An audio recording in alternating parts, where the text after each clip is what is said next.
তাহলে ওই জিনিসটা যারা লাইক করে না তারাই এই কাজটা করবে, এইটা একটা মানে অনুমান নির্ভর কথা।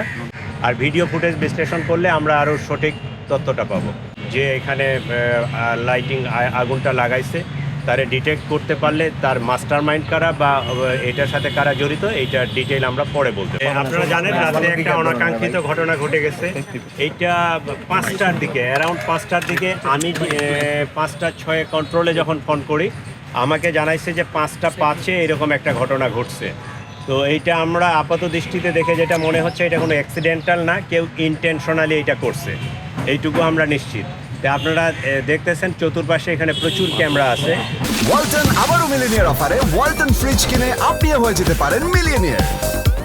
মিলিনিয়ার ছড়াছড়ি দেশ জুড়ে, এটা শুধু ওয়ালটনই পারে।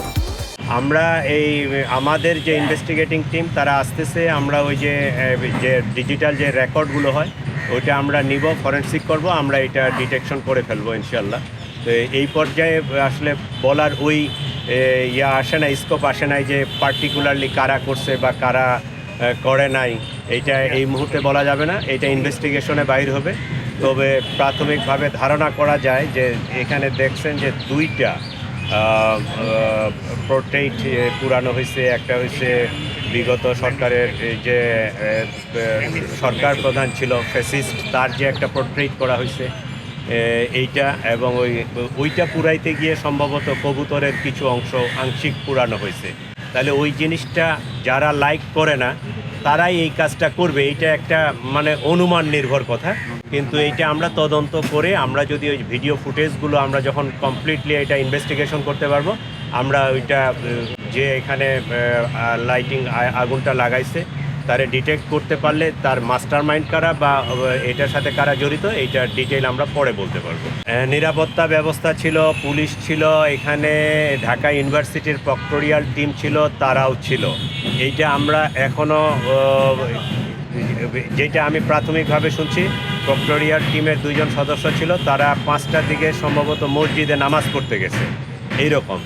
আর পুলিশের টিমটা সম্পর্কে আমি এখনও ডিটেলস জানি না। আমার এখানে এক সেকশন 10 জনের ফোর্স থাকে, তো ওই গেটে থাকে কিছু আর এইখানে থাকে 3 জন। আমি ওদেরকে এখনও জিজ্ঞাসাবাদ করতে পারি নাই, কারণ আমি সকালে সরাসরি এখানে চলে আসছি। আমি জিজ্ঞাসাবাদ করার পরে জানতে পারবো যে আসলে তারা কই ছিল, কী অবস্থায় ছিল বা কিভাবে এই আগুনটা লাগলো, তাদের কাছ থেকেও কিছুটা তথ্য পাওয়া যাবে। আর ভিডিও ফুটেজ বিশ্লেষণ করলে আমরা আরও সঠিক তথ্যটা পাবো। আমি বাসা থেকে বাইরে সরাসরি এখানে আসছি, এটা অবশ্যই একটা কমিটি করব আমরা, এবং আমাদের ওই যে সাইবার টিম যারা এই ফরেনসিক নিয়ে কাজ করে তাদেরকে অলরেডি ইনফর্ম করা হয়েছে, তারা টিম চলে আসবে এই সিসিটিভির ফুটেজগুলো সংগ্রহ করার জন্য, তারা কাজ করবে এবং আমরা একটা তদন্ত টিমও করে দিব। আমি ওদের যে ডিভিআরের সাইজ বা ক্যাপাসিটি জানি না, আমরা টাইমটা জানি। তো টাইমটা যেহেতু আজকে ভোরের দিকে হয়েছে, আমার মনে হয় খুব বেশি সময় লাগার কথা না। আমরা যদি ওই শেষ রাতের ভিডিও ফুটেজগুলো অ্যানালাইসিস করি তাহলে খুব তাড়াতাড়ি এইটা পেয়ে যাব।